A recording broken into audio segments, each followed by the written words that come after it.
Hello ವೀಕ್ಷಕರೇ, welcome back to my channel Sarihari kitchen. ನಾನು ಸೌಂದರ್ಯ. ಇವತ್ತಿನ ವಿಡಿಯೋದಲ್ಲಿ ನಾವು ಬೇಳೆ ಒಬ್ಬಿಟ್ಟನ್ನು ಹೇಗೆ ಮಾಡೋದು ಅಂತ ನೋಡೋಣ. ಯುಗಾದಿ ಹಬ್ಬಕ್ಕೆ ಸ್ಪೆಷಲ್ ಅಂತಲೇ ಹೇಳ್ಬೋದು ಈ ಬೇಳೆ ಒಬ್ಬಿಟ್ಟು. ಇದನ್ನು ಹೇಗೆ ಮಾಡೋದು ಅಂತ ನೋಡೋಣ ಬನ್ನಿ. ಇದನ್ನು ಮಾಡೋದಕ್ಕೋಸ್ಕರ ನಾನಿಲ್ಲಿ ಈ ಅಳತೆ ಕಪ್ಪಲ್ಲಿ 3 ಕಪ್ಪಷ್ಟು ಮೈದಾ ಹಿಟ್ಟನ್ನು ಸೇರಿಸ್ಕೊಳ್ತಾ ಇದ್ದೀನಿ. ನಾನಿಲ್ಲಿ ಚಿರೋಟಿ ರವೆನ ಬಳಸ್ತಾ ಇಲ್ಲ, ಬರೀ ಮೈದಾದಲ್ಲೇ ಮಾಡ್ತಾ ಇದ್ದೀನಿ. ಹಾಗೆ ಸ್ವಲ್ಪ ಅರಿಶಿನ, ಸ್ವೀಟ್ನ ಬ್ಯಾಲೆನ್ಸ್ ಮಾಡೋದಕ್ಕೋಸ್ಕರ ಸ್ವಲ್ಪ ಉಪ್ಪನ್ನು ಸೇರಿಸ್ಕೊಳ್ತಾ ಇದ್ದೀನಿ. ಇದಿಷ್ಟನ್ನು ಸೇರಿಸ್ಕೊಬಿಟ್ಟು ಈ ರೀತಿಯಾಗಿ ಒಂದ್ಸಲ ಮಿಕ್ಸ್ ಮಾಡ್ಕೊಳ್ಳೋಣ. ನಂತರ ನಾವು ಇದಕ್ಕೆ ಸ್ವಲ್ಪನೇ ನೀರು ಸೇರಿಸ್ಕೊಬಿಟ್ಟು ಚೆನ್ನಾಗಿ ಕಲಿಸ್ಕೋಬೇಕಾಗುತ್ತೆ.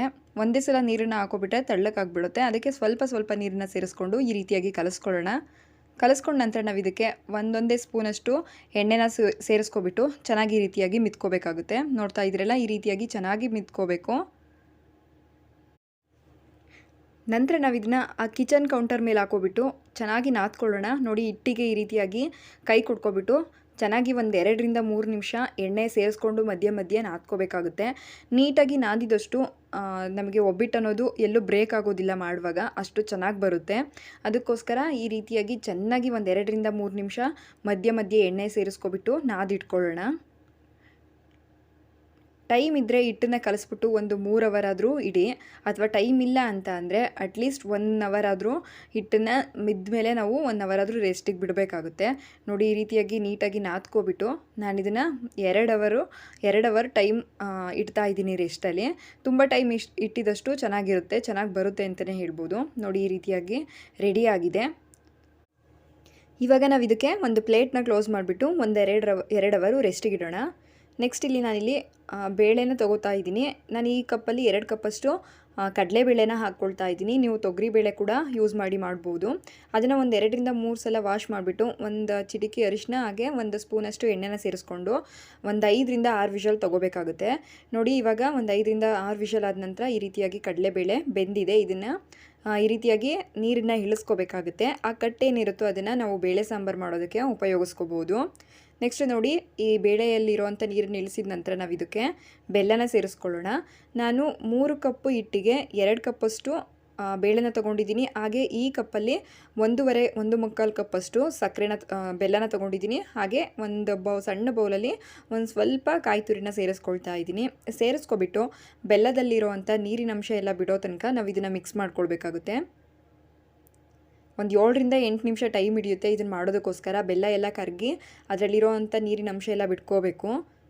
ನೋಡ್ತಾ ಇದ್ರಲ್ಲ, ಈ ರೀತಿಯಾಗಿ 7ರಿಂದ 8 ನಿಮಿಷ ಈ ಥರ ಕೈ ಬಿಡದೆ ನಾವು ಮಿಕ್ಸ್ ಮಾಡ್ಕೊಳ್ತಾ ಇರಬೇಕು. ಬೇಳೆನ ಚೆನ್ನಾಗಿ ಮಾತ್ರ 6ರಿಂದ 7 ವಿಷಲ್ ಕೂಗಿಸ್ಕೋಬೇಕಾಗುತ್ತೆ. ನೋಡಿ, ಈ ರೀತಿಯಾಗಿ ನೀರು ಬಿಟ್ಕೊಳ್ತಾ ಇದೆ. ತುಂಬ ಗಟ್ಟಿ ಮಾಡ್ಕೋಬಾರ್ದು, ಆಮೇಲೆ ಮಿಕ್ಸಿಲಿ ಆಡಿಸುವಾಗ ಹಿಂಸೆ ಅನ್ನಿಸ್ಬಿಡುತ್ತೆ. ಈ ಟೈಮಲ್ಲಿ ನಾವು ಇದಕ್ಕೆ ಏಲಕ್ಕಿ ಪೌಡರ್ನ ಸೇರಿಸ್ಕೊಳ್ಳೋಣ. ನಂತರ ಒಂದ್ಸಲ ಮಿಕ್ಸ್ ಮಾಡಿಬಿಟ್ಟು ಗ್ಯಾಸ್ ಆಫ್ ಮಾಡ್ಕೊಳ್ಳೋಣ. ಇದು ಕಂಪ್ಲೀಟಾಗಿ ತಣ್ಣಕ್ಕಾಗಬೇಕು. ತಣ್ಣಕ್ಕಾದ ನಂತರ ನಾವು ಇದನ್ನು ರುಬ್ಕೋಬೇಕಾಗುತ್ತೆ.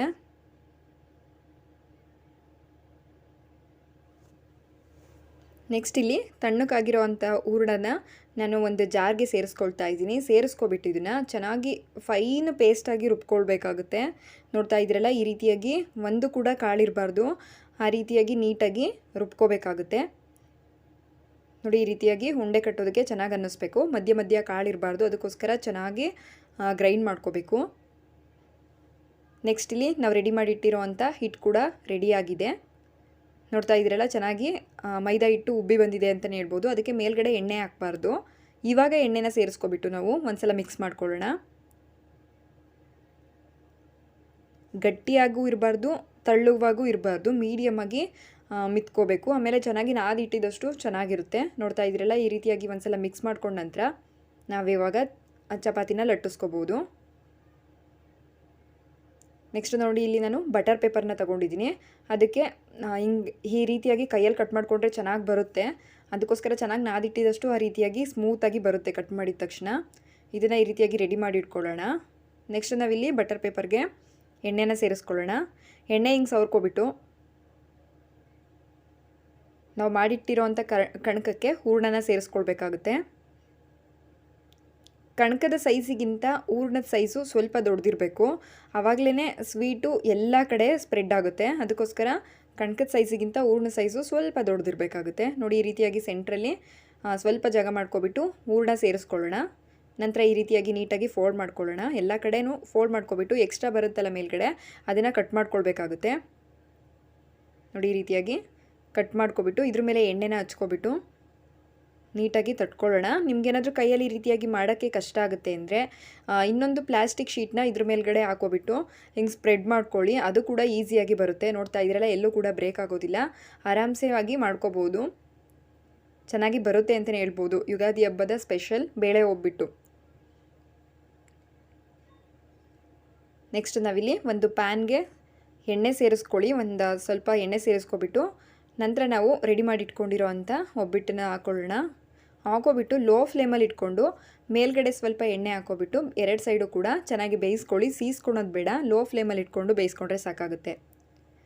ನೋಡ್ತಾ ಇದ್ದೀರಲ್ಲ ಎಷ್ಟು ಚೆನ್ನಾಗಾಗಿದೆ ಒಬ್ಬಟ್ಟು ಅನ್ನೋದು ಅಂತ. ನೀವು ಕೂಡ ಒಂದ್ಸಲ ಟ್ರೈ ಮಾಡಿ ಈ ಹಬ್ಬಕ್ಕೆ. ಹಾಗೆ ಇನ್ನೂ ಯಾರ ಚಾನಲ್ನ ಸಬ್ಸ್ಕ್ರೈಬ್ ಆಗಿಲ್ಲ, ಪ್ಲೀಸ್ ಸಬ್ಸ್ಕ್ರೈಬ್ ಆಗಿ, ಪಕ್ಕದಲ್ಲಿರೋ ಬೆಲ್ ಬಟನ್ನ ಕ್ಲಿಕ್ ಮಾಡಿ ಹಾಲ್ ಅಂತ ಸೆಲೆಕ್ಟ್ ಮಾಡ್ಕೊಳ್ಳಿ. ಈ ಒಬ್ಬಟ್ಟಿಗಂತೂ ಸ್ವಲ್ಪ ತುಪ್ಪ ಹಾಕ್ಕೊಂಡು ಅಥವಾ ಹಾಲಲ್ಲಿ ಹಾಕ್ಕೊಂಡು ತಿಂದರೆ ತುಂಬಾ ಟೇಸ್ಟ್ ಇರುತ್ತೆ ಅಂತಲೇ ಹೇಳ್ಬೋದು. ಹಾಗೆ ಈ ರೆಸಿಪಿ ನಿಮಗೆಲ್ಲರಿಗೂ ಇಷ್ಟ ಆಗಿದ್ರೆ ಲೈಕ್, ಶೇರ್, ಕಮೆಂಟ್ ಮಾಡೋದನ್ನ ಮರಿಬೇಡಿ. Thank you for watching.